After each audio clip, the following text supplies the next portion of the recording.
Buenas tardes otra vez. Feliz año para los que nos saludé todavía. Vamos a abrir nuestras Biblias al libro de los Salmos y vamos a ir al Señor en oración.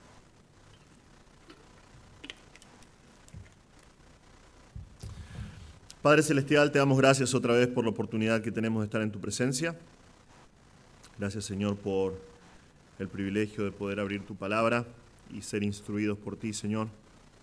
Padre, por favor, bendice nuestro tiempo juntos, bendice la predicación de tu palabra, que tu Espíritu Santo esté hablando a nuestros corazones, guiándonos, desafiándonos y ayudándonos a crecer en tu voluntad. Pedimos estas cosas en el nombre de Jesús, Señor. Amén. Bien, Salmo 119, vamos a abrir nuestras Biblias hoy. Por la misericordia de Dios empezamos un año nuevo. Y es interesante porque llega el momento en que la gente mira con expectativa, ¿no? Todo el periodo de tiempo que tiene por delante y comienza a hacer cosas que sabe que no debería hacer, porque nunca terminan de la manera que uno piensa que van a terminar, ¿no? Que son las promesas de fin de año o las resoluciones de año nuevo. Me gusta mucho esto porque es muy gracioso, ¿no? Empecé a leer un montón de artículos en diferentes lugares, encuestas sobre el tema, y es interesante que la gran mayoría de las personas, cuando termina el año y están comenzando un año nuevo, siempre prometen lo mismo. La gente promete, por ejemplo, acá voy a citar 7 de esas promesas que hace la gente cuando termina el año, y son más o menos siempre las mismas. Por ejemplo, una de las primeras es: prometo dejar de fumar. ¿Sí? Espero que ninguno haya hecho esa promesa anoche, antes de las 12, de los que estamos acá. Segunda promesa que hacen: prometo desayunar bien todas las mañanas. Yo no veo un problema con eso, ¿no? Yo desayuno bien, no desayuno saludable, pero desayuno bien todas las mañanas. Pero la idea es esa, ¿no? Voy a empezar a comer más frutas, más fibras en el desayuno. Promesa número 3, este es un clásico: prometo ir al gimnasio. No sé si a visitar a algún amigo o algo, pero es ir al gimnasio. Cuarta promesa: prometo ver menos series en Netflix y ser más productivo. Promesa número 5: prometo comer más verduras. Y entre paréntesis dice que no se pudran en la heladera. No, esta es un clásico, ¿no? Cobrás o vas a comprar verdura y decís, voy a comprar, y comprás un montón. Y ya cuando después vas y buscás en la heladera, ya dejaron este plano existencial, esas pobres verduras ya están inutilizables. Promesa número 6, prometo anotar todos mis gastos. No sé, para llorar después cuando ves lo que gastás o cosas por el estilo, debe ser, o para llevar un control. Y finalmente, número 7, prometo dejar de prometer lo que no voy a cumplir. Es interesante porque si ves estas cosas, y esto es del mundo, no es secular, pero si vos ves todas estas promesas, estas encuestas, te das cuenta que las promesas de los hombres siempre tienen la tendencia a fallar, ¿no? Nosotros, como seres humanos, muchas veces no cumplimos las cosas que prometemos que vamos a hacer. Pero gracias a Dios que podemos descansar en Él. Podemos descansar en sus promesas, y sus promesas nunca fallan. Nunca. Y me gustaría que empecemos así este nuevo año, yendo a la palabra de Dios y disfrutando de una promesa preciosa del Señor para nosotros. Hoy vamos a comenzar el estudio del Salmo 119. Y justamente digo eso, vamos a empezar, porque tenemos delante de nosotros 176 versículos. 176 versículos que nos hablan de las maravillas de uno de los regalos más grandes que Dios le dio a la humanidad, y es su palabra. Y si te pones a pensar y si consideras realmente la Biblia, tal como la tenemos, es el regalo, uno de los regalos más grandes, si no el regalo más grande para la humanidad después del Señor Jesús. Pero aún así, si consideras lo que dice la palabra de Dios y consideras cómo serían nuestras vidas sin la palabra de Dios, sería imposible conocer al Señor. Sin la palabra de Dios no sabríamos que existe un Dios que es creador y Señor de todas las cosas. Sin la palabra de Dios no sabríamos que somos creados a imagen y semejanza de Dios, una creación especial dentro del mundo. Hechos con un corazón y con una mente capaces de racionalizar las cosas completamente diferentes al resto del mundo. Sin la palabra de Dios, nosotros pensaríamos que somos suertudos y solamente los que estamos más altos dentro de la cadena evolutiva. Sin la palabra de Dios no sabríamos que estamos en pecado. y que estamos desesperadamente perdidos en pecado y que tenemos necesidad de un Salvador. Sin la palabra de Dios, nosotros no sabríamos que el Señor en su inmenso amor ha provisto de un Salvador para nosotros, que es Jesucristo, que ha muerto en una cruz por nuestros pecados. Sin la palabra de Dios no sabríamos que por la fe en su sangre, por la fe en su sacrificio, el hombre puede ser salvo eternamente y puede tener una vida nueva en este mundo por causa de esa sangre que fue derramada. La palabra de Dios es un regalo precioso para nosotros. Ahora, sería imposible predicar el Salmo 119 de manera efectiva de una sola vez. Lo he visto. He visto algunos pastores que dicen, bueno, hoy vamos a estudiar todo el Salmo 119. Es una locura, ¿no? 176 versículos. Van acá para allá y dicen, bueno, la palabra de Dios es grande, es linda, es buena, amén, y terminan, ¿no? Pero es imposible. Para que te des una idea, tengo algunos datos sobre el Salmo 119. Juan Calvino, él predicó el Salmo 119 completo, 22 mensajes. Cada uno de los mensajes predicando una de las estrofas, si te das cuenta, está dividido en varias estrofas del Salmo 119. Carlos Spurgeon tiene un comentario de todos los salmos que se llama El Tesoro de David. Bueno, su sección sobre el Salmo 119 son 350 páginas. Es un libro dentro de sus 5 volúmenes de libros sobre el Salmo 119. El premio se lo lleva Thomas Manton, un puritano del siglo XV. Él estudió el Salmo 119 y él escribió 1600 páginas, predicando 190 sermones sobre el Salmo 119. Y es que este Salmo tiene material para hacer estas cosas, realmente. Cada versículo contiene verdades sobre la palabra de Dios que pueden enriquecer nuestro andar con el Señor, que pueden ayudarnos a crecer, a vivir para el Señor. Entonces, me propuse justamente eso, viendo, es algo que fue una constante el año pasado, de ver la inmensa bendición que es para nosotros tener la palabra de Dios predicada de manera expositiva. Me propuse que cada vez que predique en esta iglesia este año voy a hacer una porción de este Salmo, el Salmo 119, y vamos a tratar de abarcarlo todo, por lo menos este año, y si no este año y el año que viene. Pero antes de comenzar vamos a hablar un poquito sobre el Salmo 119, muy brevemente. No solamente es el Salmo más largo, sino también es el capítulo más largo de toda la Biblia. Otra vez 176 versículos tiene. Y casi todos ellos describen una característica especial de la palabra de Dios. Esto cambia, depende del autor, cambia, depende del estudioso, el erudito, cambia, depende del rabino, pero algunos te dicen, bueno, de los 176 solamente hay 5 que no mencionan la palabra de Dios, y hay otros que dicen, no, por ejemplo, la palabra fidelidad está hablando de la palabra de Dios. La palabra, y hay distintas palabras que dicen, no, para nosotros esto está apuntando a la palabra de Dios. Entonces, hay algunos rabinos que dicen, hay un solo versículo nada más, creo que es el 122, que no habla de la palabra de Dios. El resto hablan todos de la palabra de Dios, pero es lo que hace este versículo, este capítulo, perdón. Y a lo largo de nuestro estudio vamos a encontrar diferentes palabras que designan a la palabra de Dios. Te vas a dar cuenta que está la palabra ley, la palabra estatutos, testimonios, caminos, preceptos, juicios, etc. Cada una de estas palabras describe un aspecto específico y bien particular de la revelación de la palabra de Dios para nosotros. En ese sentido, el Salmo 119, algunos autores dicen que es como un diamante, ¿no? Cuando le da la luz a un diamante, ¿qué hace? Irradia diferentes colores, y dice que así es el Salmo 119. Cada una de estas palabras nos muestra algo sobre la palabra de Dios, revela cómo la palabra de Dios afecta a nuestras vidas, cómo afecta nuestra relación con el Señor, desafíos que nosotros tenemos que tomar para vivir de una manera que glorifica a Dios. Y ya dije que son 22 estrofas, si te das cuenta están divididas por, dice Aleph, Bet, Gimel, Dalet, y así dicen nombres. Esos son nombres de el alfabeto, el Aleph Bet se llama en realidad, el Aleph Bet, que es el abecedario hebreo, pero cada una, hay algo que no se ve en nuestras Biblias, pero cada una de esas estrofas, por ejemplo la primera que vamos a ver hoy, que es Aleph, en la primera letra, durante toda esa estrofa, el hebreo se escribe de derecha a izquierda, cada una de esas estrofas empieza con la letra Aleph. Aleph, Aleph, Aleph. Es súper interesante, eso es un recurso literario y es una forma poética de escribir la palabra de Dios que es muy, muy común en el hebreo. Entonces, ¿quién escribió este salmo? Otro dato muy interesante. Algunos salmos nos dicen Salmo de David, otros nos dicen Salmo de Asaf, Salmo de los hijos de Coré. Acá no dice nada. No sabemos quién. Esto los rabinos llaman que el Salmo 119 es un salmo huérfano, porque no saben quién es el autor.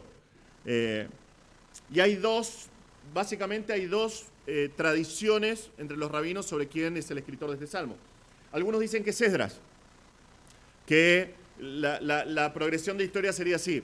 Cuando fueron llevados en cautividad a Babilonia, el abuelo de Esdras era un jovencito que amaba la palabra de Dios, era un escriba, y fue llevado en cautiverio y sobrevivió porque se aferró a la palabra de Dios.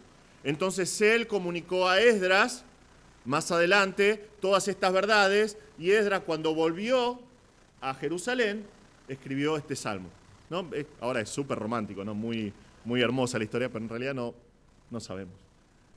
Estos son solamente tradiciones orales. La segunda, por ahí tiene más sentido, y después, durante todo este año les voy a decir por qué tiene más sentido. Otras dicen que es David, que es el rey David el que lo escribió. Vamos a ir viendo algunos vislumbres, algunos atisbos en el Salmo que nos van a mostrar que posiblemente, muy posiblemente, sea David el autor humano de estos pasajes. Así que, sin más, vamos a empezar. Recuerden que hablé de promesas, ¿verdad? Las promesas de fin de año, promesas que hacemos, resoluciones. Este Salmo empieza de esta manera. Empieza con una promesa para nosotros. Y es muy importante entender los primeros dos versículos, porque los primeros dos versículos van a darnos el fundamento del resto del Salmo. Si realmente querés que el año que comenzás hoy sea diferente y que tenga un cambio, que haya un cambio en tu vida, si querés realmente que este año sea mucho más productivo que el año anterior, si querés que sea más bendecido que el año anterior, tenés que entender lo que nos dice acá, lo que nos dice la palabra de Dios. El Señor promete, y el Señor promete en estos pasajes, que si nosotros vivimos de acuerdo a la palabra de Dios, es que vamos a ser realmente felices. El Señor promete al comienzo de este salmo, otra vez son 176 versículos, pero los dos primeros versículos nos prometen que si el hombre vive de acuerdo a la palabra de Dios, realmente va a experimentar la verdadera felicidad. Vamos a leer Salmo 119, versículos 1 al 8, dice así la palabra de Dios. Cuán bienaventurados son los de camino perfecto, los que andan en la ley del Señor. Cuán bienaventurados son los que guardan sus testimonios y con todo el corazón lo buscan. No cometen iniquidad, sino que andan en sus caminos. Tú has ordenado tus preceptos para que los guardemos con diligencia. Ojalá mis caminos sean afirmados para guardar tus estatutos. Entonces no seré avergonzado al considerar todos tus mandamientos. Con rectitud de corazón te daré gracias al aprender tus justos juicios. Tus estatutos guardaré. No me dejes en completo desamparo. Hoy vamos a ver la promesa de Dios para la felicidad del hombre y vamos a ver tres consideraciones que hace el salmista, consideraciones que son esenciales para poder alcanzarla. Entonces, lo primero que vamos a ver es la promesa de parte de Dios para el hombre, una promesa divina llena de bendiciones. Comienza nuestro salmo diciendo, cuán bienaventurados son los de camino perfecto, los que andan en la ley del Señor. Cuán bienaventurados son los que guardan sus testimonios y con todo el corazón lo buscan. Entonces vemos la promesa de Dios para el hombre. Nuestro pasaje acá dice, otra vez tenemos que entender, versículos 1 y 2 nos marcan el propósito y nos marcan el rumbo de todo el Salmo 119.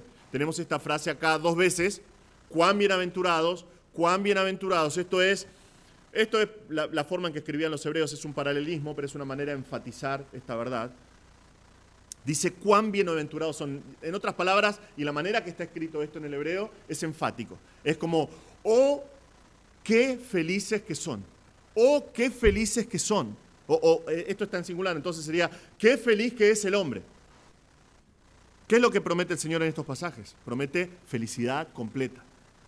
Promete felicidad total, plena. Eso es lo que significa bienaventurado.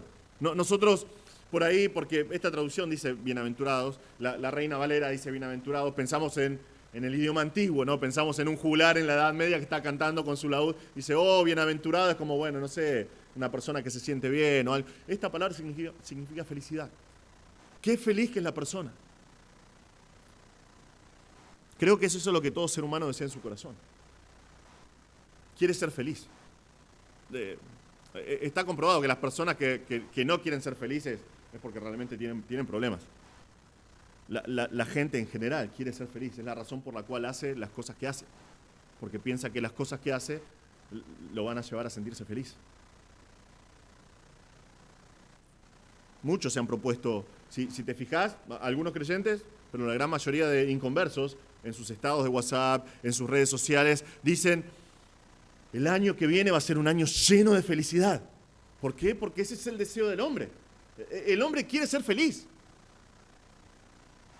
Aunque la mayoría no sabe cómo. La mayoría busca en diferentes lugares y no sabe cómo encontrar esa felicidad. Entonces, la pregunta es, apenas comenzamos con nuestro salmo, para nosotros, y el desafío para nosotros es si realmente nosotros queremos ser felices. ¿Realmente querés ser feliz? Porque este salmo promete que podés llegar a ser feliz. Feliz según el diseño de Dios. No feliz como el mundo quiere ser feliz. Acá no estamos hablando de sentimientos. No está hablando de esa emoción constante de decir, está todo bien y soy feliz y qué alegría que tengo y gozo rebosante, ¿no? Que quiero salir a abrazar a todos. No es si tengo esto voy a ser feliz. No es si tengo novio o si tengo esposa o si tengo hijos o si estoy con mis hijos o nietos o lo que fuera, voy a ser feliz. Nada de eso. La palabra de Dios no habla absolutamente nada de eso en cuanto a la felicidad. Esta felicidad de la cual habla el Salmo 119 es la felicidad diseñada por Dios para el ser humano. Pensalo, Él es nuestro hacedor. Si comenzaste con el plan de lectura anual hoy, Génesis 1 al 3 dice, Dios creó al hombre a su imagen y semejanza. Él sabe mejor que nadie lo que el hombre necesita. Él sabe mejor que nadie cómo el hombre puede ser feliz realmente. Él sabe lo que es bueno para nosotros. Ahora, la raíz de esta palabra que acá tenemos como bienaventurado es asrei en hebreo. Y da la idea de feliz, pero tiene la idea de progreso, de ir en una dirección. Para que te des una idea, la familia de palabras de esta palabra de ayer es súper interesante. Por ejemplo, tenemos un sustantivo que es ashur en el hebreo, que significa esto, dar un paso y dar otro paso. Ir adelante, progreso hacia una dirección. En Proverbios, por ejemplo, 3.6, tenemos un verbo que es de la misma palabra. Cuando en 3.6 dice, reconócelo, hablando del Señor, reconócelo en todos tus caminos y Él, ¿qué va a hacer? Él va a enderezar tus sendas. ¿No? Precioso versículo. Pero esto, enderezará, es exactamente la misma familia. Da la idea de que si vos reconoces al Señor y le das el lugar que corresponde al Señor como Dios y Señor de tu vida, Él va a hacer como, no sé si vieron cuando arreglan las calles, que pasa la motoniveladora y pasa y deja todo un camino que es transitable y que podés ir tranquilo, la mayoría de las veces, ¿no? Eso es lo que hace el Señor. Esta palabra, por ejemplo, la familia de esta palabra tiene la palabra para planicie, algo que es llano. La palabra equidad, igualdad, viene de esta raíz. Un ejemplo más, que es muy interesante. Hay 4 veces en la palabra de Dios que el Señor llama a Israel con un apodo, que por ahí nosotros lo dejamos al pasar y no nos damos cuenta, y es la palabra Jerusún. Está 3 veces en Deuteronomio, 1 vez en Isaías. Dios llama a Israel Jerusún. Viene de esta misma palabra, Jerusún, Asher, de la misma palabra. Y significa estar en pie, estar firme, y la idea que Dios le da a Israel, le habla cariñosamente y le dice, yo soy el que te sostengo. Y es exactamente la raíz de la misma palabra, de esta palabra que nosotros tenemos como felicidad. Entonces, nada que ver con lo que el mundo piensa con la felicidad. La felicidad bíblica es otra cosa completamente distinta. Es más bien un andar firme, un progreso constante en una dirección determinada. No son sentimientos, no son posesiones, aunque el Señor en su bondad y en su gracia muchas veces nos permite disfrutar mientras andamos en su voluntad de sentimientos y nos bendice con posesiones. No son esas cosas lo que dan la felicidad, sino el andar en la voluntad del Señor. Es avance, es avanzar en la dirección que Dios nos da en este mundo. Entonces, ahora, habiendo dicho eso, tengo que preguntar otra vez, ¿realmente querés este tipo de felicidad en tu vida? ¿Querés ser feliz como el Señor quiere que seas feliz realmente? Bueno, si es así, vamos a ver cuál es la condición que da el Señor para alcanzar esta promesa. Porque nosotros en la palabra de Dios tenemos 2 tipos de promesas. 2 tipos de promesas de parte de Dios. Tanto en el Antiguo Testamento como en el Nuevo Testamento. Algunas promesas de Dios son incondicionales. Algunas promesas de Dios no dependen del receptor de la promesa para que se lleven a cabo. Dios promete y Dios cumple. Por ejemplo, Génesis 12. Dios le hace una promesa a Abraham y le dice, en ti serán benditas todas las naciones. No tenía nada que ver con el desempeño de Abraham. Era porque Dios lo prometió, porque en su soberanía Él decidió que iba a ser así, y Dios lo cumplió. En 2 de Samuel 7:16, Dios habla con David y le dice: tu casa y tu reino permanecerán para siempre delante de mí. Tu trono será establecido para siempre. Dios se lo prometió a David y Dios lo cumplió y Dios lo va a cumplir a futuro. ¿Por qué? Porque Dios prometió en este pasaje que del linaje de David iba a venir el Mesías y ese Mesías va a reinar por siempre. Ahora, esto lo prometió Dios y gracias a Dios que es incondicional, porque si hubiese dependido de David, un par de capítulos más en 2 de Samuel nos damos cuenta que hubiese tirado todo por la borda con su pecado. Pero esto lo prometió Dios, Él lo cumplió. Algunos llaman a esto pactos, pero es eso, una promesa impuesta por Dios, Él la cumple, punto. Pero hay algunas promesas que son condicionales también. Tenemos que hacer algo, tenemos que pensar de cierta manera, tenemos que dar ciertos pasos de fe o de obediencia o ambos. Por ejemplo, Deuteronomio 30, 15 y 16 dice así: Dios dice a Israel: mira, yo he puesto hoy delante de ti la vida y el bien, la muerte y el mal. Hoy te ordeno amar al Señor tu Dios y andar en sus caminos y guardar sus mandamientos, sus estatutos y sus decretos, para que vivas y te multipliques, a fin de que el Señor tu Dios te bendiga en la tierra que vas a entrar para poseerla. Si ellos vivían de la manera que Dios les dijo, si ellos realmente querían disfrutar de la tierra que Dios les estaba dando, ellos tenían que amar a Dios, tenían que amar su palabra, y es igual en el Nuevo Testamento. Es exactamente igual. Por ejemplo, Romanos 8:28 nos dice, tenemos una promesa ahí también, nos dice que sabemos que para los que aman a Dios, todas las cosas cooperan para bien, esto es, para los que son llamados conforme a su propósito. Ahora, yo voy a entender que todas las cosas que suceden, sean buenas o malas, cooperan para bien en mi vida. ¿Cuándo? Si amo a Dios. Si yo amo a Dios, yo voy a entender que cada una de las cosas que sucede en mi vida es una bendición. Si yo no amo a Dios, cada cosa que sucede en mi vida, cuando vienen esas cosas malas en mi vida, ¿qué voy a hacer? Voy a decir: Dios, ¿por qué me castigas así? Dios, ¿qué hice de malo que me pasa esto? ¿No? O qué mala suerte que tengo, ¿no? Como si existiera la suerte. Pero si yo amo a Dios, yo entiendo que todas las cosas que Dios pone en mi camino cooperan para bien. Otra vez, una promesa condicional. Tengo que amar a Dios, entonces voy a entender esas cosas. En nuestro salmo la promesa es condicional. El Señor promete: oh, qué feliz que es el hombre o la mujer. Y la pregunta es: ¿querés ser realmente feliz? Entonces miramos la condición. Dice: cuán bienaventurados, cuán felices son los de camino perfecto. Entonces decís: listo, estoy en el horno, mi camino no es perfecto, pego la vuelta, me voy, feliz año nuevo. Entonces, pará, dejá que la palabra de Dios hable. Versículo 2 dice: los que guardan sus testimonios. Estos son los parámetros que nos muestra la palabra de Dios para identificar a una persona feliz. ¿Por qué son de camino perfecto? Nos dice acá: porque andan en la ley de Dios. Andan en la ley de Dios. No dice cumplen religiosamente. Dice andan, caminan. La idea que da hasta el día de hoy, este verbo se usa en hebreo para describir una persona que va de un lado al otro, que camina de manera habitual a un lugar. El propósito de la ley nunca fue que el hombre se justifique delante de Dios. Es imposible que se justifique delante de Dios por los decretos que tiene la ley. Es imposible. El propósito de Dios en dar la ley es que el hombre aprenda a caminar en la voluntad de Dios.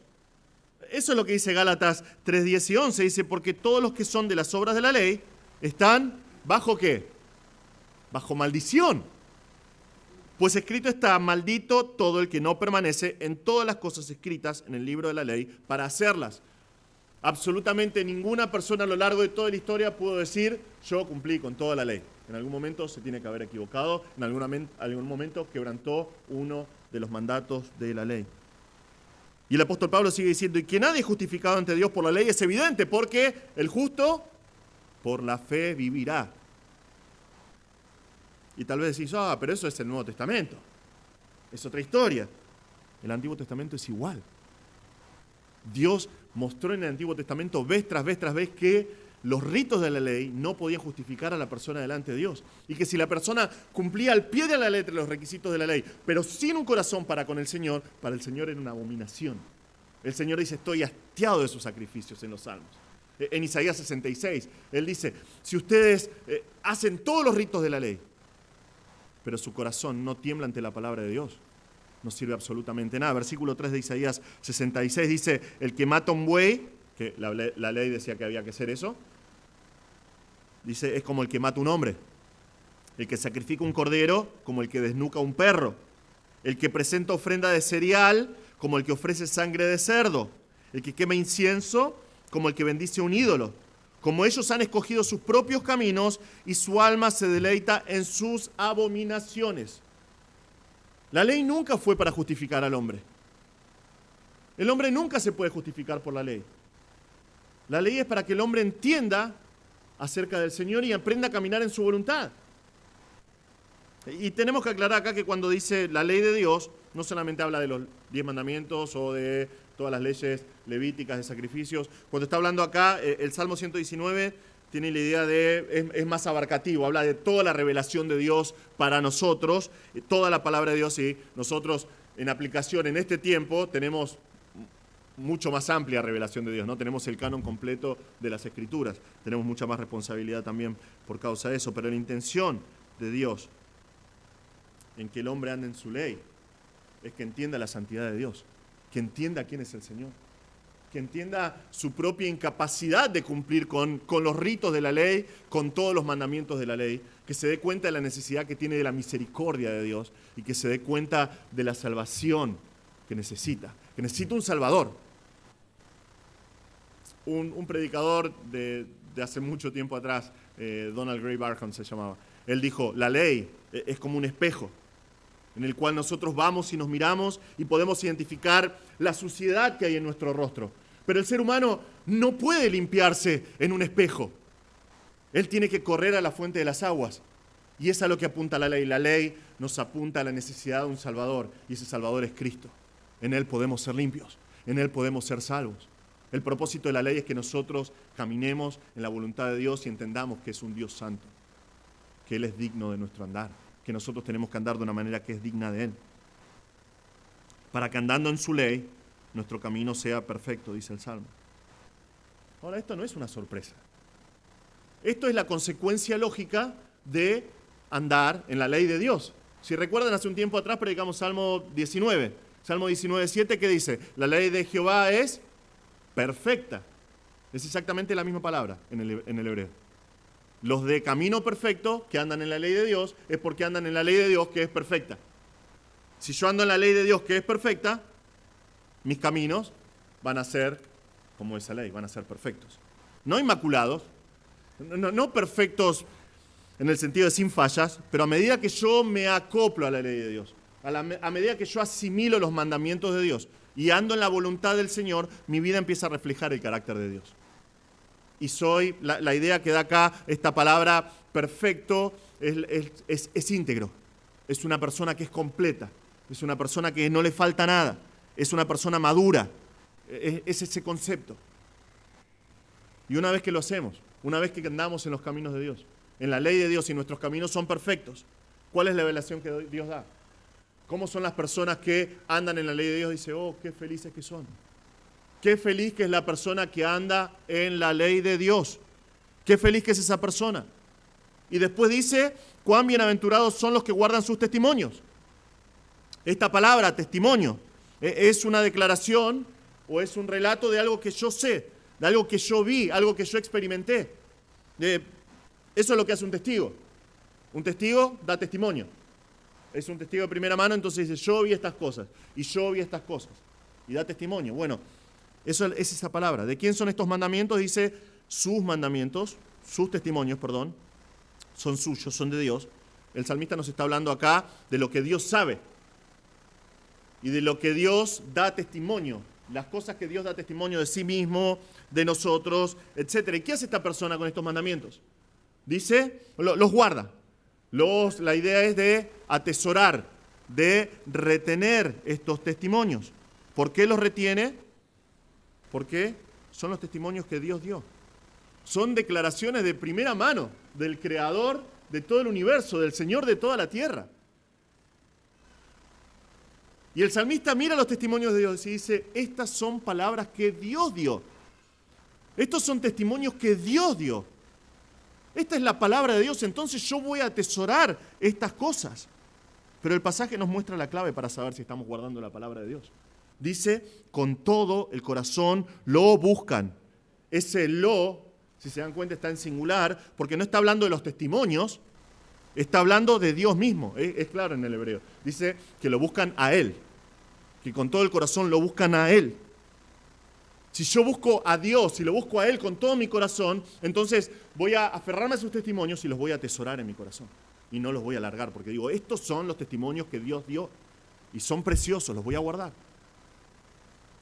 Creo que todos vimos hace un par de días una foto que ilustra claramente este pasaje y este principio. Vimos a Lionel Messi la mañana después de ganar la Copa del Mundial. Vimos una foto, ¿no? Que estaba a la mañana, ¿cómo estaba? Estaba en su cama, durmiendo, ¿cómo? Abrazado con la copa, ¿no? La foto que sigue, él está sentado en la cama tomando un mate con la copa. Viajaron inmediatamente a Argentina y estaban arriba del micro, ¿cómo? Con la copa, ¿no? ¿Por qué? Porque por años buscó con todo su corazón ganar esa copa. Por años él estuvo atravesando momentos de frustración y vimos su cara cuando salimos segundos. Y vimos su cara cuando en el último mundial quedamos afuera del mundial antes de lo pensado. Y la frustración y con todo su corazón, teniendo absolutamente todo, lo único que quería era esa copa. Y la buscó con todo su corazón. Y un día alcanzó lo que su corazón tanto buscaba. Entonces, quiere esa copa. ¿Cómo no va a atesorarla como lo más precioso? Y es lo que nos dice este salmo acá. Es lo mismo con los testimonios de Dios. Si realmente los buscas de todo corazón y vas a la palabra de Dios y los encontrás, decís, esto es la palabra de Dios. Esto es un testimonio, es una verdad que Dios me revela de sí mismo, una verdad que Dios me revela de mí mismo. Y lo voy a guardar, porque es la pura verdad para mi vida. Dios no va a bajar a hablarte, ¿no? Posiblemente sea un exceso de comida de fin de año si crees que Dios viene y te habló. Pero Dios te habla por medio de su palabra. Dios te habla por medio de su Espíritu Santo a través de su palabra. Y vos decís, esto es testimonio de Dios. Es precioso para mi vida. Lo quiero guardar. Lo quiero agarrar, no lo quiero soltar. ¿Y cuál es la evaluación que da el salmista de una persona que es así? Dice, oh, qué feliz que es esa persona. Esa persona realmente es feliz. Hermano, quiero preguntarte, ¿querés disfrutar este año que empezamos hoy? ¿Querés disfrutar de la felicidad plena y absoluta que promete el Señor en el Salmo? Tenés que andar en los caminos de la ley de Dios. No como un fariseo, no como un religioso, no para ser justificado. Es una relación especial con Dios y con su palabra. Es el diseño que Dios dio para el hombre. Nosotros encontramos a Dios por medio de su palabra. Eso va a enderezar tu andar. Tus caminos van a ser enderezados. Tus caminos van a comenzar a ser los caminos de Dios. Vas a ser cada vez más íntegro, cada vez más perfecto, dice acá. Pero tenés que buscar al Señor con todo tu corazón. Tenés que buscar al Señor con todo tu corazón. Si nosotros buscáramos al Señor como nuestro pueblo buscó a la selección el día después de ganar el Mundial. Qué tristeza. Qué tristeza para un pastor ver que personas ni siquiera se acercaron a la iglesia, pero sin embargo el lunes después del Mundial estaban en la capital, con las remeras alentando de todo corazón a la selección. Qué tristeza. Algo que dentro de 4 años va a dejar de ser, en vez de buscar con todo su corazón los testimonios de Dios que son eternos. Si buscáramos al Señor como la gente buscó alentar a nuestra selección, qué diferentes serían nuestras vidas. Porque es lo que dice este salmo, tenemos que buscar al Señor con todo nuestro corazón. Buscar sus testimonios con todo nuestro corazón, conociéndolo y atesorando esos testimonios. Hoy es una oportunidad perfecta. Hoy es una oportunidad perfecta, hermano. Puedes comenzar hoy. Tenemos papeles ahí que tienen el plan de lectura anual. Puedes comenzar hoy a hacerlo. Puedes hacer tu propio plan Pero toma el compromiso de aferrarte a la palabra de Dios y atesorar los testimonios de Dios, porque eso va a hacer que tu vida sea arreglada, enderezada, tu vida va a ser perfecta. Tus caminos van a ser perfectos y tu vida va a glorificar a Dios. Pero no solamente eso. Nuestro texto nos dice que feliz que va a ser el hombre que hace esas cosas. Qué felicidad que ofrece el Señor para los suyos. Pero es una felicidad que va a ser proporcional a tu compromiso con su palabra. Ahora podríamos terminar acá el Salmo y sería suficiente, ¿no? Dios promete algo, Dios da los parámetros para alcanzarlo, listo. El salmista entiende esto perfectamente, nos damos cuenta en el Salmo. Sin embargo, nuestra primera estrofa, Aleph, continúa. Y el salmista vemos que empieza a meditar sobre esta promesa. Y nos damos cuenta porque es el mismo pasaje, la misma estrofa. El salmista empieza a desarrollar ciertos razonamientos que entiende que son necesarios para disfrutar de la promesa, cosas que él necesita entender, decisiones que tiene que tomar, actitudes que tiene que tener para andar en la ley del Señor y para guardar sus mandamientos. Entonces vemos acá 3 consideraciones esenciales del salmista para disfrutar de esta promesa. Otra vez, 3 consideraciones que el autor ve como indispensables para poder asirse de la promesa que el Señor nos da en versículos 1 y 2. Primeramente, vemos que él entiende, la primera consideración, es un reconocimiento del propósito de la palabra de Dios. Un reconocimiento del propósito de la palabra de Dios. Dice, no cometen iniquidad, sino que andan en sus caminos. Tú has ordenado tus preceptos para que los guardemos con diligencia. Es obvia la preeminencia que le damos en nuestra iglesia al estudio de la palabra, ¿no? Gracias al Señor por eso. Cada vez que nosotros nos reunimos, cualquier reunión que hagamos, de cualquiera de los ministerios, el primer lugar siempre lo tiene el Señor y la predicación de su palabra. Pero muchas veces el creyente no entiende el propósito de estudiar la palabra de Dios. Algunos se acercan a la palabra de Dios de manera mística, ¿no? Y lo he visto muchas veces, ¿no? Que hacen la típica, hacen esto, ¿no? A ver, Dios me habló de esta forma, ¿no? Esto es lo que Dios quiere para mí hoy, ¿no? Otros se acercan de manera religiosa, pensando que, bueno, porque leen la palabra de Dios, está todo bien en sus vidas solamente porque la leen. Otros se acercan de manera intelectual, es muy, muy común eso, sobre todo en iglesias como las nuestras, ¿no? Saber lo que dice el texto en hebreo y en griego, que está bien eso, pero se basan en los tecnicismos y sin embargo dejan de lado los principios que Dios quiere dar y de vivir de acuerdo a esos principios. Pero el salmista reconoce 2 cosas acá. Reconoce que estas cosas provienen directamente de Dios.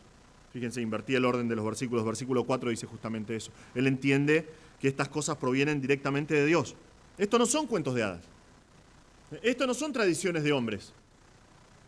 Esto es la palabra de Dios. Acá él dice tú. El tú acá es enfático. Vos, Señor, vos ordenaste estas cosas. Estas cosas provienen de vos.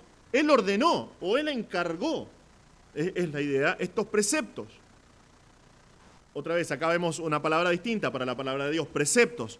Esto tiene de la raíz que significa apuntar o señalar algo, ¿no? Es como cuando tu mamá te mandaba a ordenar y vos te hacías el gil y decías, bueno, no, pero ya ordené, no, falta, y decías, ¿qué falta ordenar? Y tu mamá te decía, esto, porque no hacíamos nada, ¿no? Esto y esto. Justamente esos son los preceptos. Dios nos señala cosas, apunta cosas en nuestra vida. Dios dice, esto tiene que ser así, esto tiene que ser así, y esto tiene que ser de esta manera. Y el deseo de Dios es que nosotros guardemos estos preceptos. Esta es otra palabra, no es la palabra versículo 2 que es como a retener, atesorar. Esta es otra palabra que significa custodiar. Custodiar como los guardianes de la noche tienen que estar atentos en su ronda toda la noche. Es la misma palabra que en Salmo 121:4 dice, no se dormirá el que guarda a Israel. ¿No? Es un guardián que está atento. Y justamente vemos acá que dice con diligencia, no es la idea, pero literalmente significa guardar mucho. Dios dice que nosotros tenemos que vigilar mucho las cosas que Él apuntó para ser guardadas. Dios apuntó un montón de cosas en nuestras vidas, nosotros tenemos que vigilarlas mucho y tenemos que guardarlas para vivir para Él. También reconoce Él no solamente que estas cosas provienen de Dios, Él reconoce que son para nuestro beneficio. Fíjense lo que él dice, ya que no cometen injusticia. Esto es una práctica habitual, una práctica sistemática, ya que no cometen justicia, sino que andan en sus caminos. Y si andan en sus caminos, ¿cómo van a ser esos caminos? Perfectos. Y si andan en sus caminos que son perfectos, ¿cómo va a ser la persona? Nos dice el Salmo, van a ser felices. Nosotros no guardamos los preceptos del Señor porque lo dice la iglesia. No guardamos los preceptos del Señor porque lo dice el pastor. El pastor tiene que comunicar la verdad de Dios. Pero no lo hacemos porque lo dice el pastor.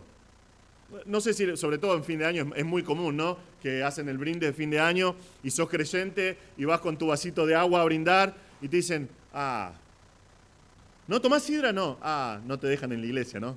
En la iglesia no te dejan fumar, ¿no? En la iglesia no te dejan salir a bailar, ¿no? Que me parece una estupidez salir a bailar, ¿no? Perdón. En la iglesia no te dejan, ¿no? La iglesia no es la iglesia, es la palabra de Dios. Son los preceptos que Dios da, son las cosas que Dios apunta. Y nosotros las obedecemos porque amamos al Señor y queremos vivir para su gloria. Son los preceptos de Dios. ¿Cuál es el propósito? Es nuestro bien, es nuestro beneficio. Es lo que dice Isaías 48, 17. Así dice el Señor, tu Redentor, el Santo de Israel. Yo soy el Señor tu Dios, que te enseña para tu beneficio, que te conduce por el camino que debes andar. Hermano, te pregunto, ¿reconoces como el salmista cuál es el propósito de la palabra de Dios? Es tu beneficio, es mi beneficio. No son restricciones que Dios da porque quiere privarnos de ciertas cosas. Es para tu beneficio. Ahora, si no lo haces, si vos no reconoces esto, si vos no reconoces que los preceptos de Dios son para tu beneficio, nunca lo vas a buscar de todo corazón. Porque vas a decir, no, Dios me está queriendo quitar algo. Es el engaño de Satanás, de Génesis. Que dice, Dios le dijo que no coman, no van a morir. Sino que el día que coman del fruto del conocimiento del árbol del bien y del mal van a ser iguales que Dios. Dios los está privando de ser iguales que Él. Y es igual con la palabra de Dios. Dios no nos está restringiendo de cosas. Las cosas que Dios nos dice que tenemos que hacer son para nuestro beneficio. Para ser benditos. Si yo no entiendo que los preceptos de Dios son para mi beneficio, nunca los voy a buscar de todo corazón y entonces nunca voy a experimentar este tipo de felicidad. Nunca. Necesitamos entender que el propósito de Dios es nuestro beneficio. Y entonces vamos a reconocer el propósito del estudio de la palabra de Dios. Es para nuestro beneficio. Es para vivir una vida que agrada al Señor, que me ayuda a vivir justamente. Esa es la primera consideración. Segunda consideración. La necesidad de un deseo sincero de vivir de acuerdo a la palabra de Dios. Yo sé que es largo esto, pero está claro en el pasaje que lo vamos a ver. La necesidad de un deseo sincero de vivir de acuerdo a la palabra de Dios. Versículos 5 y 6. Él dice, ojalá mis caminos sean afirmados para guardar tus estatutos. Entonces no seré avergonzado al considerar todos tus mandamientos. Esto es básico para vivir una vida piadosa. Y parece algo obvio, pero el salmista reconoce que si va a apropiarse de la felicidad que está prometiendo este salmo, es necesario un deseo sincero de vivir de acuerdo a la palabra de Dios. Fíjense que, vean su manera de expresarse acá. Él dice, ojalá mis caminos sean afirmados. Ahora no está la palabra ojalá acá. Esta palabra viene del Islam. Significa si Alá quisiera. Y pasó por una mutación a lo largo de los siglos y es imposible que esté en este salmo porque el Islam comenzó a desarrollarse en el 600 y pico de nuestra era, con el nacimiento de Mahoma en el 642 de esta era.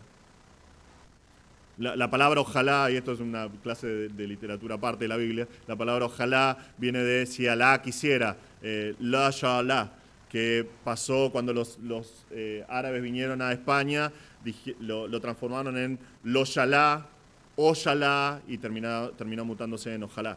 Pero cada vez que vos decís ojalá es si Alá quisiera. No querés decir eso, esto es un creyente, ¿no? Porque no es el nombre de Dios. Pero esta es una expresión de deseo, que en hebreo significa, si fuese de esta manera. ¿Qué no daría? Mi deseo es que sea de esta manera.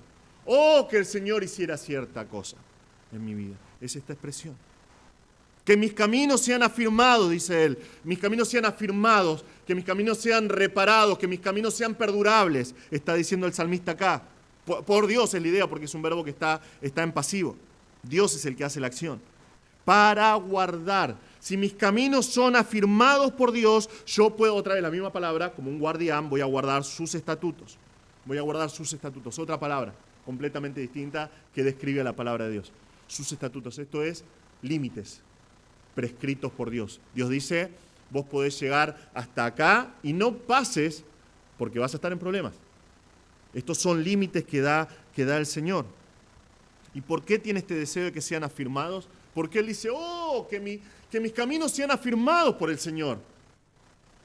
Porque entonces no voy a ser avergonzado. No voy a ser avergonzado delante de Dios. Creo que no hay nada más feo para una persona que ser avergonzado, ¿no? Hace poco veía antes de ayer creo que vi un video de una señora que está yendo a comprar y compra una cosita así y paga. Le dice, no, ¿qué tenés en la bolsa? Y había robado. No sé cómo hizo una bolsita, robó, pero así de mercadería. La cara de vergüenza de esa persona por haber sido atrapada en su pecado era indescriptible, una vergüenza terrible. Pero no se compara en nada con la vergüenza del ser humano que es desaprobado delante de Dios. Y el salmista entiende acá y dice, si mis caminos son afirmados, si fuesen afirmados por Dios, entonces no voy a ser avergonzado delante de Dios. Voy a ser aprobado por Dios. Él entiende la necesidad de un deseo sincero. Tiene que desear de manera sincera vivir de esa manera. Y te pregunto, hermano, otra vez, ¿entendés la necesidad de un deseo sincero de vivir así? ¿Es realmente tu deseo vivir de acuerdo a cada palabra que sale de la boca de Dios en tu vida? O a la luz de estos pasajes, tendría que preguntar, ¿cuál es tu deseo más grande hoy? ¿Cuál es el deseo que llena tu corazón, que determina cada paso que das hoy? ¿Es vivir de acuerdo a la palabra de Dios?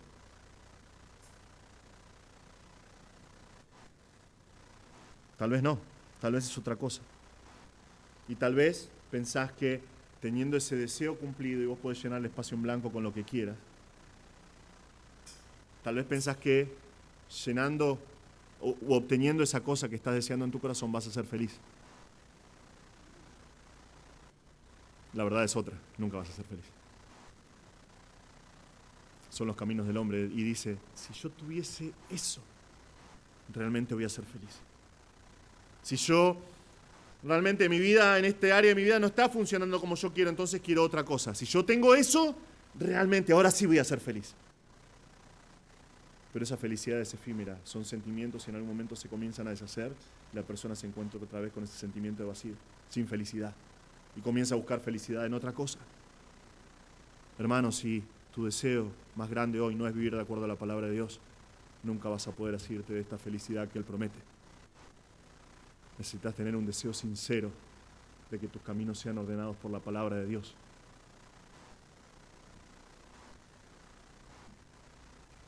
Vemos que si no es así, si nosotros no tenemos un deseo sincero de vivir de acuerdo a la palabra de Dios, nuestro andar va a ser un andar mecánico.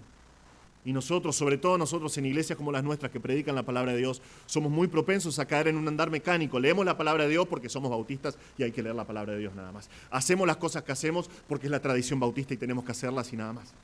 No pecamos porque es la tradición bautista y me crié en una familia cristiana y nunca pequé, entonces no lo voy a hacer porque nunca lo hago. Pero no es un deseo de vivir conforme a la palabra de Dios. Hermanos, tenemos que desearlo con todo nuestro corazón.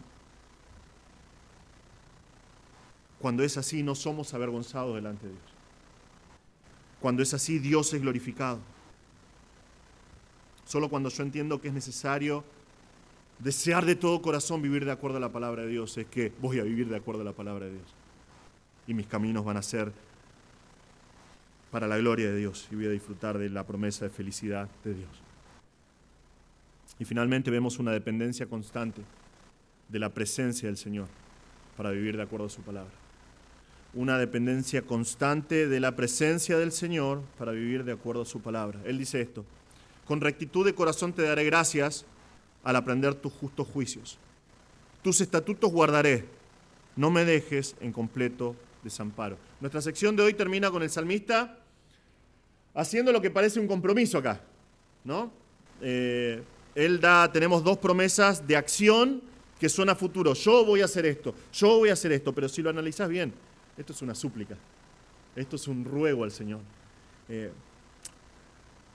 Primero dice, te voy a dar gracias en rectitud, te voy a dar gracias con rectitud en el corazón, o sea, con un corazón honesto, un corazón sincero, es la idea de algo que es derecho. Mi corazón va a ser recto delante tuyo y yo te voy a agradar, te voy a dar gracias con un corazón así. ¿Cuándo? Él dice, al aprender tus juicios justos. Al aprender tus juicios justos. Otra palabra para designar a la palabra de Dios, juicios. Esto es lo que Dios dictamina. En Génesis, cuando Abraham habla acerca de Dios, dice que Él es el juez de toda la tierra. Dios es el juez de toda la tierra. Y Él juzga. Y Él da juicios, Él dictamina. Él dice, esto es pecado, esto me glorifica, esto es lo que el hombre tiene que hacer, esto es lo que el hombre no tiene que hacer. Son los juicios de Dios. Ahora, la justicia de los hombres siempre es menos que perfecta. Y a medida que van pasando los años, parece que la intención de los hombres que imparten justicia es hacer que no haya justicia en la tierra. Casi parece como que el mundo entero está bajo el maligno, ¿no? Es lo que dice la palabra de Dios. No vemos justicia en este mundo. No vemos. Ni siquiera aquellos que tienen que impartir justicia, imparten justicia como corresponde. Contaba hoy a la mañana que hace muy poquito hicieron un juicio por la muerte de mi tía. Ella vivía en Azul hace un par de años atrás, era enfermera, viajaba hacia su trabajo, entraba de madrugada a su trabajo, estaba yendo en su motito a trabajar, con las luces apagadas y borracho, un hombre en contramano que ya había sido puesto preso por manejar borracho, la chocó, la arrastró, la mató y se fue. Y sin embargo, la justicia dictaminó que fue un accidente. No consideraron que estaba borracho, que se quiso escapar, que ni siquiera se enteró que había matado a una persona. Y dentro de un año va a estar en libertad. Esa es la justicia de los hombres. Es lo que podemos esperar en este mundo. Porque es así. Lamentablemente, son los caminos de este mundo. Vemos eso vez tras vez en las noticias. Eso nunca pasa con Dios. Y ese es nuestro consuelo. La justicia de Dios es una justicia justa. Y es lo que dice este salmo acá. Si se fijan, es como un jueguito de palabras, ¿no? Dice que la justicia de Dios es justa. Él dice, cuando aprenda tus justos juicios, voy a agradecerte con todo mi corazón. Y dice acá, tus estatutos guardaré. Esos límites prescritos por Dios, yo los voy a vigilar, los voy a guardar, los voy a vigilar como si mi vida dependiera de eso. Ahora ves estas dos promesas y tal vez puedes llegar a pensar, wow, este muchacho es medio legalista, ¿no? O medio religioso parece, porque dice, yo voy a hacer esto para el Señor y yo voy a hacer esto para el Señor, ¿no? Sin saber si lo va a poder llegar a cumplir. Pero es todo lo contrario. Vean cómo termina su declaración. Él dice, no me dejes en completo desamparo. No me dejes en completo desamparo. Varias veces que cuando estudiamos los salmos vemos que cuando David u otro salmista se dirige al Señor lo hace con un imperativo, ¿no? Y es como una urgencia. Es un mandato y decir, parece medio irreverente, pero es por la urgencia de la situación. Cuando le dice a Dios, Dios contestame, o Dios ayúdame, o Dios no me dejes, o Dios impartí justicia, es un ruego, ¿no? Pero es el imperativo. Acá no es así. Acá es como un clamor. Es una súplica, pero en completa humildad de parte de Dios, no por la urgencia, sino por la desesperación de que si llega a suceder, la persona está perdida. Y es justamente eso, porque la idea del verbo es dejar algo. Él dice, Dios, no me abandones por completo. La idea es la actitud de cambiar algo por algo que tiene más valor. Es, por ejemplo, Isaías 55:7, cuando dice Dios, abandone el impío su camino y el hombre malvado sus pensamientos y vuelva hacia el Señor, que tendrá de él compasión al Dios nuestro que será amplio en perdonar. Es ese mismo verbo. Es la persona que está en sus malos caminos, los tiene acá y dice, los tiro porque no valen nada y voy hacia los caminos de Dios. Acá el salmista se ve en las manos de Dios y que Dios dice, ya no me sirve. Y él está rogándole al Señor, dice, no me dejes, no me dejes, no me desampares por completo porque yo estaría perdido. No me dejes, que tu presencia no me deje. Y acá, uno de los detalles que parece mostrarnos que es David el que está escribiendo estas cosas. Esta palabra, este verbo, conjugado de esta manera y dirigido a Dios, se ve solamente en 4 salmos, 4 veces en los salmos. Salmo 27:10 y Salmo 38:21, que son de David, y Salmo 71:9 y 71:18, también es un salmo huérfano, no sabemos quién es el autor, pero la gran mayoría de los eruditos dicen es de David, y es de David en su vejez, diciéndole a Dios, no me desampares, Dios no me dejes. En otras palabras, el salmista reconoce, él está viendo acá, si Dios no está con él, si la presencia de Dios no está con él, nada sirve para nada, está todo perdido. Él necesita saber que la presencia de Dios está ahí junto a él. Él depende del Señor para vivir. Es como Moisés en Éxodo 33, cuando le dice a Dios, Dios, si tu presencia no está con nosotros, saliendo de Egipto, si tu presencia no está con nosotros, no nos saques de acá. No nos saques de acá, porque si nos sacas de acá y no estás con nosotros, estamos perdidos. Y es lo que dice el salmista acá. Si tu presencia no está conmigo, si tu presencia no está junto a mí, yo no voy a poder vivir de acuerdo a tu palabra. Entonces, Dios, no me desampares por completo. No me dejes creo que la Reina Valera dice, no me dejes en total desamparo, no me dejes completamente. Y tiene sentido. Tiene sentido. Si nosotros no dependemos de la presencia del Señor en nuestras vidas, ¿para qué vivir de esta manera? ¿Para qué vivir de acuerdo a la voluntad del Señor? ¿De qué sirve? Sería solamente una religión. Sería solamente una tradición, una costumbre. Pero el salmista entiende algo, el autor entiende algo acá. Tiene que depender de la presencia constante del Señor en su vida. Solo así puede experimentar la promesa de felicidad que Dios da acá. Si el Señor lo desampara por completo, está perdido.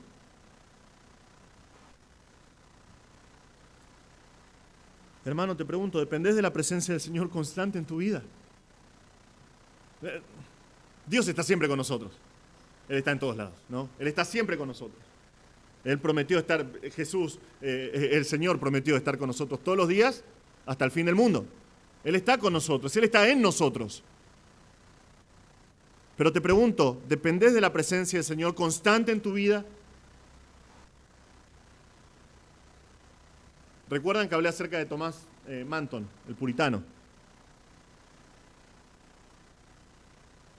Bueno, él practicaba lo que los puritanos practicaban, algo que se llama corandeo, un principio que significa delante de la presencia de Dios. No me sorprende que haya escrito 1600 páginas y haya hecho 190 sermones, porque es lo que practicaban los puritanos. Y lo practicaban a rajatablas.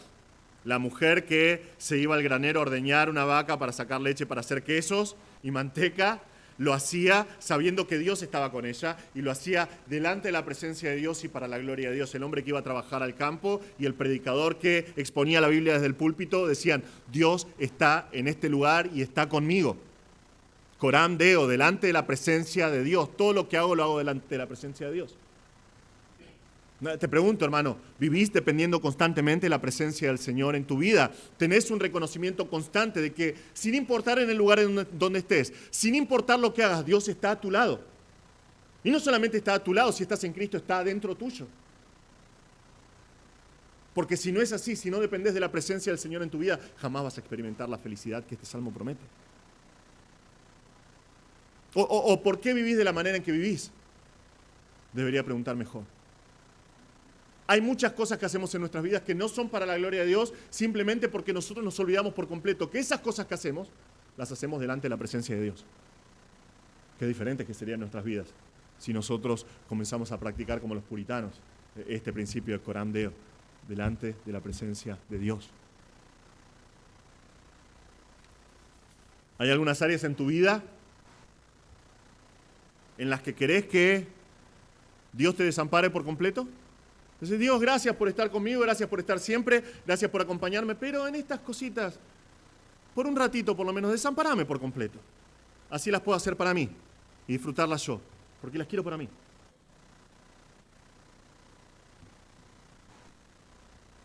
Hermanos, el salmista entiende que para poder disfrutar de la promesa de felicidad de este salmo, él tiene que constantemente depender de la presencia del Señor.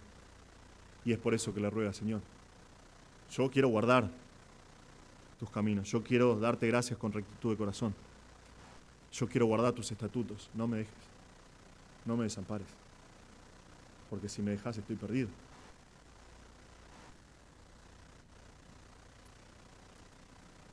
Hermanos, año nuevo, vida nueva, dicen algunos, ¿no?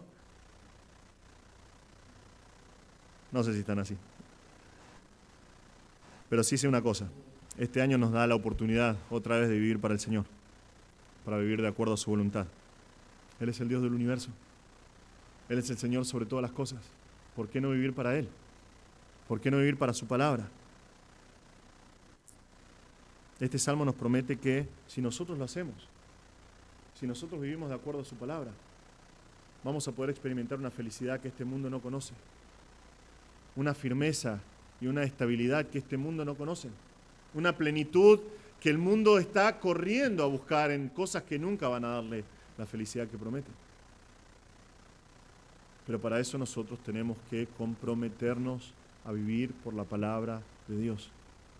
Hace poquito escuchaba, creo que leí un proverbio que decía, ¿cuál es el mejor momento para plantar un árbol? El primer mejor momento, ¿no? Hace 20 años atrás. ¿Y cuál es el segundo mejor momento para plantar un árbol? Hoy. Y es ese mismo principio con la palabra de Dios. ¿Cuál es el mejor momento para vivir por la palabra de Dios? En el momento que nos convertimos. ¿Y cuál es el segundo mejor momento? Es hoy.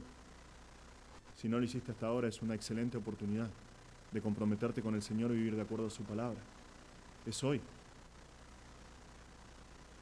No te atrases. No te quedes sin hacerlo, es hoy. Y si vos vivís de acuerdo a la palabra de Dios, si vos constantemente haces tus devocionales y buscas al Señor en su palabra, gloria a Dios. Gloria a Dios. Pero también tenemos que recordar que aun si hacemos estas cosas, siempre hay una oportunidad para hilar fino. Para, como decimos en mecánica, ¿no? Ajustar un poquito más las tuercas. Hilar fino en nuestras vidas y ver en qué áreas podemos glorificar más a Dios. Y que nuestros caminos sean un poquito más perfectos. Cada uno de nosotros es desafiado por el Señor a vivir de acuerdo a su palabra y de encontrar su voluntad en la palabra. Si no lo hiciste hasta ahora, tomá la determinación de vivir por la palabra de Dios. Conocé más de tu Salvador. Conocé más del plan del Señor para tu vida. Y el fruto final, el resultado final, va a ser la evaluación que da este salmo al comienzo. Qué feliz que vas a ser, de acuerdo al diseño que Dios da. Tal vez estás escuchando estas cosas por primera vez en tu vida. Tal vez estás acá o estás escuchando este mensaje o estás viendo la transmisión y no conoces al Señor. Justamente eso es lo que enseña la palabra de Dios. Justamente eso es lo que vemos en la ley que el Señor nos da. Dios dice en su palabra, una de las cosas que Él da como juez, una de las cosas que Él establece como juez es que cada hombre nace en pecado. Y que la paga del pecado es la muerte, porque Dios es un Dios santo que no tolera el pecado. Y cada uno de nosotros nace en pecado. Entonces cada uno de nosotros nace perdido y sin esperanza en este mundo. Sin embargo, la palabra de Dios también nos dice que Dios en su amor envió a Jesucristo a morir por nosotros. Él justo por los injustos, para que nosotros podamos tener vida en su nombre. La palabra de Dios dice que si te arrepentís de tus pecados, reconoces que Cristo vino a morir por tus pecados y crees en Él como tu Salvador, Dios te va a dar vida eterna. Dios te va a perdonar de tus pecados y Dios te va a dar el Espíritu Santo y te va a dar la oportunidad de entender su palabra, de vivir por su palabra y de experimentar esta felicidad que nuestro Salmo promete hoy. Si no conoces a Cristo, por favor, habla con alguno de nosotros o escribinos o comunicate con nosotros para que te podamos exponer un poquito más el plan de salvación. Dios envió a Cristo a morir por vos. Dios quiere darte vida eterna. vení a Cristo hoy. Y hermanos, tenemos un año lleno de oportunidades para nosotros, para vivir para la gloria de Dios y de experimentar esta felicidad. Que lo hagamos aferrados a su palabra. Vamos a orar. Señor, te damos gracias por este tiempo. Gracias, Señor, por tu palabra. Señor, por favor, te pedimos que nos ayudes a vivir de acuerdo a tu palabra, que nos ayudes a depender, como el salmista lo hizo, depender de tu presencia con un deseo sincero de vivir para ti, entendiendo que el propósito de tu palabra es nuestro beneficio, que vivamos para tu gloria, pero también, bendito resultado, nuestro beneficio y nuestra felicidad, Señor. Por favor, ayúdanos a vivir para ti. Te pido que si hay alguien que está acá y todavía no te conoce, o escuchando o viendo esta transmisión, que por favor esté sobrando en su corazón, Señor. Pedimos que por favor nos ayudes a vivir para ti. Pedimos estas cosas en el nombre de Jesús. Amén.